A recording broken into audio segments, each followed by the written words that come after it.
জনাব ভূঁইয়া, আমি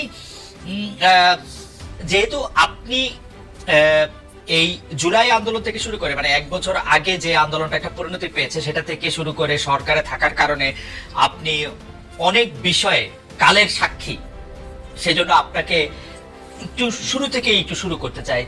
জনাব আসিফ মোহাম্মদ সজীব ভাই, আপনি কি করে উপদেষ্টা হলেন? মানে আমি প্রশ্নটা এরকম করে করি, আপনার নাম উপদেষ্টা হিসাবে কে প্রস্তাব করলো বা কিভাবে আপনি উপদেষ্টা পরিষদে গেলেন? 5 আগস্টের পর যখন সরকার গঠন প্রক্রিয়া চলছিল, 5 থেকে 8 আগস্ট এই সময়টাতে, 5 আগস্টে আমরা সবাই একটা জায়গায় তো একমত ছিলাম যে প্রধান উপদেষ্টা হবেন ডক্টর মোহাম্মদ ইউনূস, কিন্তু বাকিদের বিষয়টা ঠিক ছিল না। তবে আমাদের কিংবা তখনকার যারা সমন্বয়ক সবার একটা এক্সপেরিয়েন্স হচ্ছে, দেখা গেছে আমাদের 69-এর গণ অভ্যুত্থানে ছাত্রদের অবদান আছে, 90-এর গণ অভ্যুত্থানে ছাত্রদের গুরুত্বপূর্ণ অবদান আছে, তারা জীবন দিয়েছে। কিন্তু পরবর্তীতে দেশ গঠন প্রক্রিয়ায় বা সেটাতে ছাত্রদের অংশীদারিত্ব না থাকার কারণে দেখা গেছে যে ছাত্রদের ভাগ্যের আসলে কোনো পরিবর্তন হয় নাই। আর একটা বিষয় ছিল, সেটা হচ্ছে গণঅভ্যুত্থানের পরে আমরা যখন উপদেষ্টাদের তালিকা নিজেরাও করছিলাম, আরো বিভিন্ন জায়গা থেকে স্টেক হোল্ডারদের থেকে নিচ্ছিলাম তালিকা, তো দেখে আমাদেরও অতটা শিওর হতে পারছিলাম না, কারণ আমরা তো তাদেরকে আসসালামু আলাইকুম দর্শক, নতুন একটি খবরে আপনাদের সবাইকে স্বাগতম। আশা করছি আপনারা ভিডিওর শুরুটা দেখেই বুঝতে পেরেছেন আজকের নিউজটা ঠিক কতটা গুরুত্বপূর্ণ হতে চলেছে এবং ঠিক কোন দিকটাকে ইঙ্গিত করছে। তাই বলবো দর্শক, যারা ভিডিওটি দেখতে শুরু করেছেন তারা অবশ্যই নিউজটি না টেনে সম্পূর্ণ মনোযোগ সহকারে দেখবেন, তাহলে এই বিষয় সম্পর্কে আসল তথ্যগুলো জানতে বা বুঝতে পারবেন। তো প্রিয় দর্শক, আমি আর কথা বাড়াবো না। ভিডিওর শুরুতে আপনাদের যেই ভিডিওগুলোর অংশবিশেষ দেখিয়ে শুরু করেছিলাম সেই ভিডিওগুলোর বিস্তারিত আলোচনা দেখব। তবে তার আগে অনুরোধ, যারা এখনও চ্যানেলটি সাবস্ক্রাইব করেননি সকলে চ্যানেলটি সাবস্ক্রাইব করে পাশে থাকা বেল আইকন বাজিয়ে দিন, আর যারা ইতিমধ্যে সাবস্ক্রাইব করে রেখেছেন তাদেরকে অসংখ্য ধন্যবাদ। প্রিয় দর্শক, চলুন একটি লাইক দিয়ে আমরা ধারাবাহিকভাবে সবগুলো ভিডিওর বিস্তারিত আলোচনা দেখে আসি। ভাবে চিনতাম না, আমরা হয়তো টিভিতে দেখেছি বা অনেককে দেখিও নাই, শিওর হতে পারছিলাম না যে তারা কতটুকু গণঅভ্যুত্থানকে ধারণ করে কাজ করবে।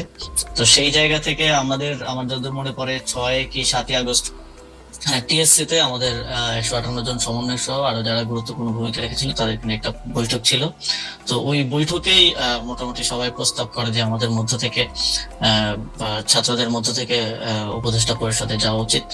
এবং সেখানে যদিও বাকি স্টেক হোল্ডারদের থেকে, যেমন তখন সেনাবাহিনী একটা স্টেক হোল্ডার ছিল, তারপরে রাজনৈতিক দলগুলো স্টেক হোল্ডার ছিল, তো উপদেষ্টা পরিষদে যাওয়া উচিত। তো সব দিক থেকে ইয়ে হচ্ছিল যে 2 জন গেলে, তারপরে সেখানেই সবাই মিলে সিদ্ধান্ত নেয় যে নাহিদ ভাই এবং আমি উপদেষ্টা পরিষদে যাব প্রাথমিকভাবে। পরবর্তীতে তো মাহফুজ ভাই মাননীয় প্রধান উপদেষ্টার বিশেষ সহকারী হন এবং পরবর্তীতে উপদেষ্টা হন। সেটা কি 158 জন সমন্বয়ক যারা ছিলেন তারা নাম প্রস্তাব করে সেটা ঠিক করেছেন? মানে সেটা কি কোনো ভোটাভুটির মাধ্যমে না? হ্যাঁ, সমন্বয়কদের মধ্যে যারা উপস্থিত ছিলেন সবার মোটামুটি ঐকমত্যের ভিত্তিতে আমরা যাই। ওকে, উপদেষ্টাদের তালিকার কথা আপনি বলছিলেন, সেই উপদেষ্টাদের তালিকা কার কার কাছ থেকে আসছিল? আপনারা মানে এই কারা উপদেষ্টা হবেন সেই সিদ্ধান্ত কি আপনারাই নিচ্ছিলেন? মানে যারা আমরা একটা প্রক্রিয়ার মধ্য দিয়ে গিয়েছি, সে সময়টায় আমরা একটা লিয়াজো কমিটি করছি, আপনি যদি মনে করতে পারেন। সেটা লিড দিচ্ছিলেন আমাদের বর্তমান উপদেষ্টা মাহফুজ আলম এবং আরো 4-5 জন যারা বিভিন্ন সোসাইটির বিভিন্ন সেক্টরের সাথে বিভিন্নভাবে সম্পৃক্ত ছাত্রদের মধ্য থেকেই। তো ওনারা মিলেই বিভিন্ন স্টেক হোল্ডারদের সাথে, যেমন বিএনপির সাথে আলোচনা হয়েছে উপদেষ্টা পরিষদ নিয়ে, আমাদের মাননীয় প্রধান উপদেষ্টা ডক্টর মোহাম্মদ ইউনূস স্যার একটা লিস্ট পাঠিয়েছিলেন আমাদের কাছে, সেখান থেকে ইনক্লুড হয়েছে, স্যার নিজে অনেক ইনক্লুড করেছেন। তো সবকিছু মিলিয়ে একটা উপদেষ্টা পরিষদ প্রাথমিকভাবে গঠিত হয়েছিল, পরবর্তীতে বিভিন্ন সময় সেটা আরো বর্ধিত হয়েছে।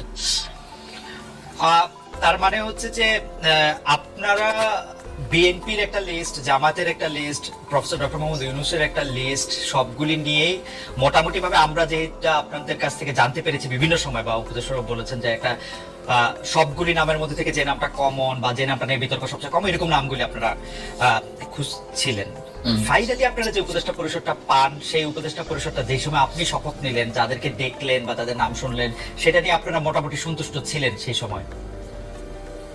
এখন পর্যন্ত আসলে সত্যি কথা বলতে গেলে সেই উপদেষ্টা পরিষদের 50-60% মানুষকে আমরা চিনি, হুম। আর এর বাইরে অনেকে হয়তো আমরা চিনিও না, কিন্তু ঐকমত্যের ভিত্তিতে বা আমরা সোশ্যাল মিডিয়া কিংবা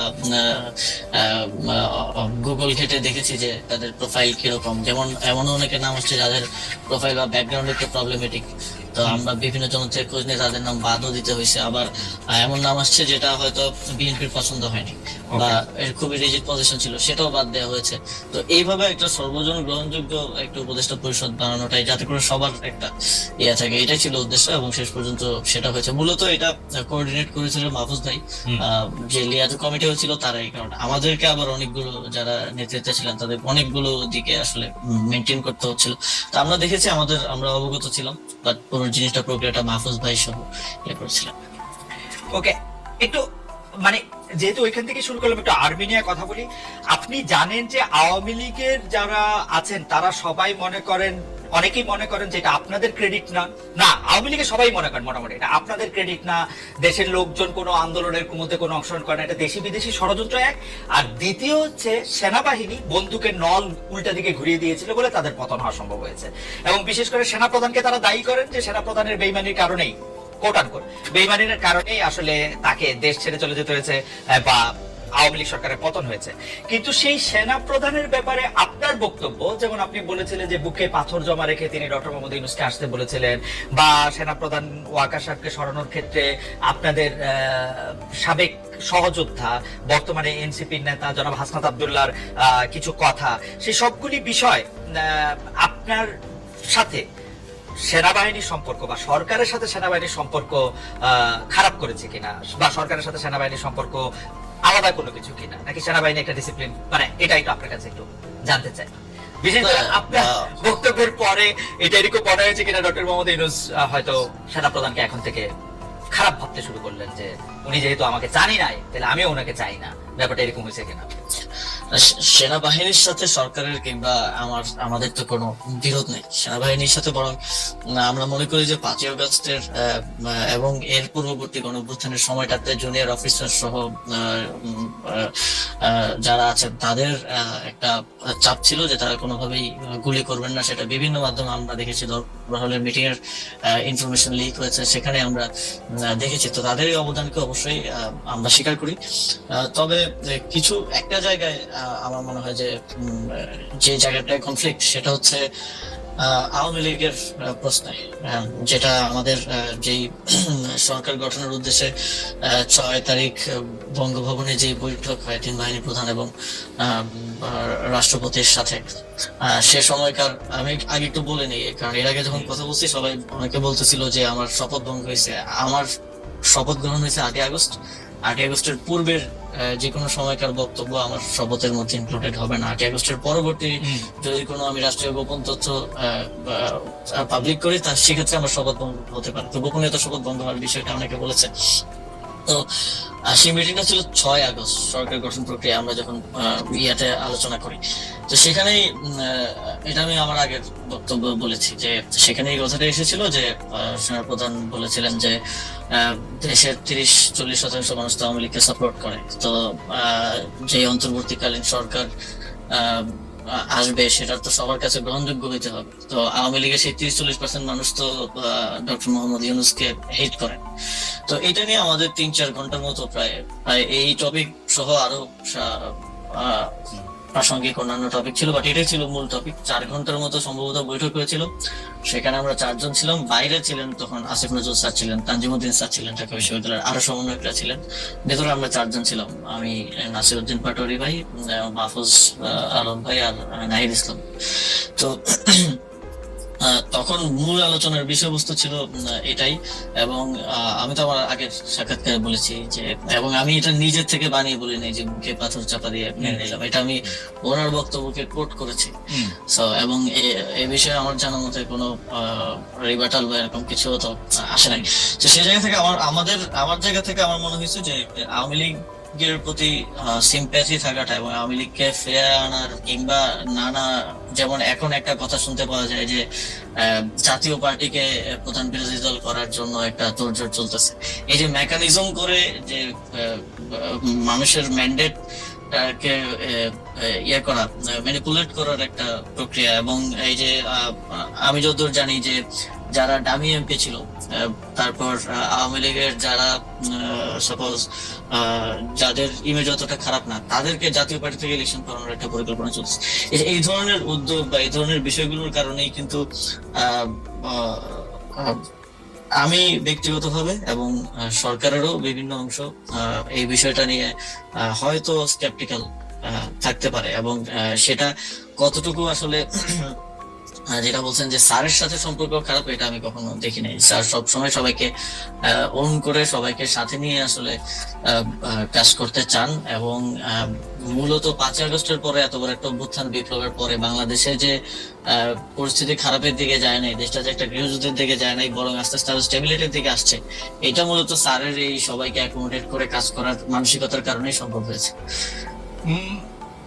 আমি এই জায়গাটায় যদি আপনাকে একটু বলি, যে কারণ এগুলি খুবই গুরুত্বপূর্ণ প্রসঙ্গ। তা হচ্ছে এরকম যে ধরেন আপনি বলছিলেন যে মেকানিজম করে কোনো কিছুর একটা ম্যান্ডেট আদায় করা, যেমন আপনি এখন জাতীয় পার্টির কথা বললেন যে জাতীয় পার্টিকে প্রধান বিরোধী দল বানানোর একটা মেকানিজমের কথা শোনা যাচ্ছে। আমরা কিন্তু বিভিন্নভাবে শুনতে পাচ্ছি যে সরকারের ভিতরে আরেকটা সরকার আছে। আমরা এরকমও শুনতে পাচ্ছি যে গোয়েন্দা সংস্থাগুলি যারা শেখ হাসিনার সময়ে অ্যাক্টিভ ছিলেন তারা এখনো অ্যাক্টিভ আছেন, বিশেষ করে ডিজিএফআই এর কথা বলা হয়। কিন্তু আমরা তো দেখি ডিজিএফআই তো সরকার প্রধানকে রিপোর্ট করে, সেনা প্রধানকে না। মানে ডক্টর মোহাম্মদ ইউনূসের আন্ডারে ডিজিএফআই। তাহলে এই ব্যাপারটা আসলে কেমন? মানে যদি কেউ মেকানিজমটা করে থাকেন, এটা কি আপনারা সরকার থেকে করছেন নাকি সামরিক বাহিনী বা অন্য কোনো একটা সরকার যাদের আমরা চিনি না তারা করতেছেন? আপনি কি এইটা একটু অন পেপার তো অনেক কিছুই থাকে, কিন্তু বাস্তব প্রয়োগের ক্ষেত্রে সেটার বাস্তবায়ন বা সেটার প্রক্রিয়াটা অনেক সময় অনেক ভিন্ন রকম হয়ে যায়। আসলে 5ই আগস্টের পরে এখানে শেখ হাসিনা থাকা অবস্থায় যেমন ক্ষমতার কেন্দ্র ছিল শেখ হাসিনা এবং আওয়ামী লীগ রাজনৈতিক দল হিসেবে, 5ই আগস্টের পরে তো ক্ষমতার কেন্দ্রগুলো অনেক অনেক দিকে ভাগ হয়ে গেছে। এখন তো সরকার একমাত্র ক্ষমতার কেন্দ্র না, যেটার আমি মনে করি যে এই ঘটনা প্রবাহে অনেকের অনেক ভুল ছিল। এবং সেই ভুলগুলোর জন্যই দেখা গেছে যে এই ক্ষমতার এই কেন্দ্র বিভাজিত হয়েছে। রাজনৈতিক দলগুলো একটা এখন ক্ষমতার কেন্দ্রে আছে, কারণ হচ্ছে সরকারের যে কোনো পলিসি ডিসিশন, বিগ ডিসিশন রাজনৈতিক দলগুলোকে ছাড়া নেওয়া যাচ্ছে না, তাদের সাথে বোঝাপড়ার ভিত্তিতে, ঐক্যমতের ভিত্তিতে নিতে হচ্ছে। এখানে মিলিটারি একটা ক্ষমতার কেন্দ্র হয়ে উঠেছে 5ই আগস্টের পরে, যেটা 5ই আগস্টে আমাদের রাজনৈতিক দলগুলো সেই ম্যান্ডেটটা ক্যান্টনমেন্টে গিয়ে দিয়েছেন বলে আমি মনে করি। এবং এই এই কমপ্লেক্স সিচুয়েশনের কারণে যে এই যে অন পেপার যেরকম আছে যে ডিজিএফআই প্রধান উপদেষ্টাকে রিপোর্ট করবে, কিংবা যেটা যেভাবে চলা উচিত অন পেপার সেটা সেভাবে তার আসলে চলছে না। তো এই সবকিছু মিলে সরকারের ভিতরে, একটা সরকার না, সরকারের ভিতরে এটা সব সরকারের ভিতরেই থাকে, নানা ধরনের মানুষ থাকে। একটা পলিটিক্যাল গভর্নমেন্ট আসলেও তো আমরা বলি যে এখানে ভারতপন্থীরা আছে, এখানে পাকিস্তানপন্থীরা আছে, এখানে অমুক হচ্ছে আমেরিকাপন্থী। তো এই সরকারটা তো আসলে কোনো ইউনিফাইড জিনিস না, এটা তো এক জায়গা থেকে আসে না। এই সরকারের যদি 20 জন লোক থেকে 20 জন লোক 20টা জায়গা থেকে আসছে, তো সেই জায়গা থেকে ওই ক্ষমতার কেন্দ্রটা আসলে এক জায়গায় নেই, সেটা বিভিন্ন ইয়ে থেকে মোবিলাইজ হয়। তো অন পেপার যেটা যেভাবে আছে সেটা সেভাবে চলা একটু মুশকিল এই সময়ে। আমার মনে হয় যে আপনি অনেকগুলি গুরুত্বপূর্ণ বিষয়ে আসলে যতটুকু আপনার পক্ষে বলা সম্ভব একটি সাংবিধানিক পদে থেকে সেরকমই আপনি বলছেন। কিন্তু আমাদের জন্য যদি একটু আপনি প্রশ্ন করতেন, যেমন রাজনৈতিক দলগুলোকে এখন আপনি ক্ষমতার কেন্দ্র বলতেছেন, সরকার অনেকগুলি সিদ্ধান্ত আসলে রাজনৈতিক দলগুলোর বাইরে নিতে পারছে না, সেনাবাহিনীকেও আপনি একটা ক্ষমতার কেন্দ্র বলছেন। আমরা কি এরকম বলতে পারি যেরকম আমরা আসলে, মানে আমার কানে যেরকম কথা আসে সেটা হচ্ছে যে এখন বাংলাদেশ সরকারের, অর্থাৎ আপনাদের সকল সিদ্ধান্ত নিয়ন্ত্রণ করছে বিএনপি? আমরা কি এরকম ভাবে বলতে পারি যে আসলে জেনারেল ওয়াকারের পদপদবীর দিক দিয়ে তিনি আপনাদের সরকারকে রিপোর্ট করার কথা থাকলেও কাগজে কলমে অনেক ক্ষেত্রে তিনি একটি পক্ষ হয়েছেন? আপনি কি এরকমটাই বলছেন? বা আপনি যদি এই ব্যাপারটা একটু ব্যাখ্যা করতেন যে রাজনৈতিক দল বলতে কি শুধু আপনি বিএনপি কে বোঝাচ্ছেন নাকি জামাত বা এনসিপি কে বোঝাচ্ছেন? ক্ষমতার কেন্দ্র সামরিকায়ন বলতে কি আপনি জেনারেল ওয়াকারকে বোঝাচ্ছেন নাকি জেনারেল ওয়াকারেরও আয়ত্তের বাইরে এরকম কোনো কিছুর কথা আপনি বলছেন কোনো বাইরের রাষ্ট্রের কোনো- না, আমি আমি আমি এখানকার মানে ক্ষমতার কেন্দ্র বলতে নির্দিষ্ট রাজনৈতিক দল না বলে আমি এখানে পলিটিক্যাল স্টাবলিশমেন্ট যেটা আছে স্টাবলিশমেন্ট আকারে আমি বলি। যেমন মনে করেন যে যদি উদাহরণ দেই যে স্থানীয় সরকার নির্বাচন, আমি তো স্থানীয় সরকার মন্ত্রণালয়ের দায়িত্বে। স্থানীয় সরকার নির্বাচনের সিদ্ধান্ত তো আমি নিতে পারি নাই, আমি না শুধু আমার সরকারও নিতে পারে নাই, কারণ এখানে রাজনৈতিক দলগুলো এখন ঐকমত্য কমিশনে যে আলোচনা হয়েছে সেখানে স্থানীয় সরকার নির্বাচন নিয়ে যে আলোচনা হয়েছে সেখানে আমার জানা মতে বিএনপি এবং তাদের কয়েকটা সহযোগী দল ছাড়া বাকি সবাই স্থানীয় সরকার নির্বাচনের বিষয়ে একমত ছিল। এবং আমিও চেষ্টা করেছি যে অন্ততপক্ষে, কারণ দিন শেষে নাগরিক সেবা থেকে শুরু করে উন্নয়ন কার্যক্রম যে ব্যাহত হচ্ছে এবং মানুষ যে প্রতিনিয়ত তার একটা আইডি কার্ড বানাইতে গেলে বা একটা জন্ম নিবন্ধন, মৃত্যু নিবন্ধন, ওয়ারিশ সনদ, এই প্রত্যেকটা কাজ তো লোকাল গভর্নমেন্টে থেকে হয়, এগুলোতে যে ব্যাহত হচ্ছে এটার দায়টা তো আমার উপরে আসে যেহেতু আমি দায়িত্বে আছি। তো কিন্তু যখন সিদ্ধান্ত গ্রহণ প্রক্রিয়া এটা চলে যায় তখন তো এটা বিভিন্ন এই যে ক্ষমতার যে কেন্দ্রগুলোর কথা আমি বললাম সেখানে তো গিয়ে হচ্ছে আটকে যাচ্ছে। তো এখানে আমি কোন নির্দিষ্ট দলের কথা না বলে পলিটিক্যাল স্টাবলিশমেন্টের কথা বলি এবং কোন নির্দিষ্ট ব্যক্তির কথা না বলে মিলিটারি স্টাবলিশমেন্টের কথা বলি, যেটা গত 15 বছরে 16 বছরে তৈরি করে যাওয়া হয়েছে।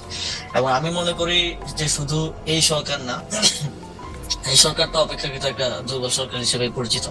এই সরকার না, যে পরবর্তী পলিটিক্যাল গভর্নমেন্ট আসলেও তাদের এই যে আওয়ামী যে এস্টাবলিশমেন্ট বিভিন্ন জায়গায় রয়ে গেছে এইটার জন্য ভুগতে হবে, একটা দীর্ঘ সময় তাদেরকেও ভুগতে হবে এবং এইটা সেটেল করাটা খুবই টাফ জব হবে পরবর্তী যে কোনো সরকারের জন্য। মাননীয় প্রধানমন্ত্রী শেখ হাসিনা, প্রাক্তন প্রধানমন্ত্রী শেখ হাসিনা, মাননীয়, হ্যাঁ মাননীয় বলতে হবে, কারণ আওয়ামী লীগ খুব কাছাকাছি চলে আসছে তো আমাদের, খুব কাছাকাছি। এখন তো মঞ্চের পিছনেই চলে আসছে, একদম পিছনে দাঁড়ায় জয় বাংলা স্লোগান দিয়ে ফেলায় চলে আসতে ভাই, এভাবেই চলে আসবে, কোনো অসুবিধা নাই। কারণ কি জানেন, মোদিজি যে হাতিয়ারটা ধরে রাখছে এখনো, হ্যাঁ লালন পালন করতেছে, কারণ আছে তো ভাই, এটা দিয়ে সে খেলবে, অলরেডি খেলা শুরু করে দিছে। আমরা একদিন বলতাম যে আমাদের 18 কোটি মানুষের সঙ্গে সম্পর্ক নষ্ট কইরা মোদিজি কেন একমাত্র শেখ হাসিনাকে ধরে রাখলো, আমাদের সঙ্গে সম্পর্কটা ভাঙ্গা দিল, এটা আমরা প্রশ্ন তুলছিলাম। কিন্তু না, আমরা ভুল ছিলাম। শেখ হাসিনা মোদিজির ব্যাংক, হ্যাঁ একটা ব্যাংক, আর ওই ব্যাংকে কি আছে জানেন, অনেক ভোটার, হ্যাঁ যারা আওয়ামী লীগ করে সবাই আছে। এরা তো ভাই শেখ হাসিনার জন্য পাগল, তাই না? আর শেখ হাসিনা কোথায়? মোদিজির এখানে, মোদিজির মেহমান। তার মানে কি, মোদিজির একটা ফিক্সড ডিপোজিট আছে বাংলাদেশে। মোদিজির এই ফিক্সড ডিপোজিট উনি এখন ভাঙাবে না, এটা ভাঙাবে আমাদের নির্বাচনের আগে ভাঙাবে নির্বাচনের আগে ক্যাশটা তুইলা নিবে। আমাদের ইউনূস সরকার বহুবার বলছিল, তাই না, ওনাকে চুপ করাইতে পারছে, পারে নাই, কথা তো বলেই যাচ্ছে। আজকেও একটা অডিও কল আসছে ভাই, এই অডিও কল খুব মজাদার অডিও কল, এটা আপনারা সবাই শুনবেন। হায় হায়, উনি যে ধরনের নাম দেয়, মানে শেখ হাসিনা সত্যি মনে হয় যে সিনেমার নাম দিল, জিন্দা লাশ। কাকে বলছে জানেন? জাতীয় পার্টি, জাতীয় পার্টিকে বলছে জিন্দা লাশ। আর কাকনকে তো আপনারা চিনেন, ওই যে ঈদগাহ মসজিদে ঈদের জানাজা বলছিল যে ওই কাকন সাহেব, তার সাথে ফোন আলাপ। ভাই একজন প্রধানমন্ত্রী ফোন আলাপ একজন মন্ত্রীর সঙ্গে, দুজনই মনে হইতেছে মাফিয়া সদস্য। দর্শক, আশা করি সবগুলো ভিডিওই আপনি মনোযোগ সহকারে দেখেছেন। সেই সাথে দর্শক, এই ভিডিওগুলো সম্পর্কিত যদি কোনো তথ্য বা মতামত থাকে তাহলে অবশ্যই কমেন্টস করে জানিয়ে দিন। এতক্ষণ সাথে থাকার জন্য ধন্যবাদ। আবার দেখা হবে আগামী ভিডিওতে কোনো নতুন টপিকস নিয়ে। সকলের সুস্বাস্থ্য কামনা করে বিদায় নিচ্ছি। আল্লাহ হাফেজ।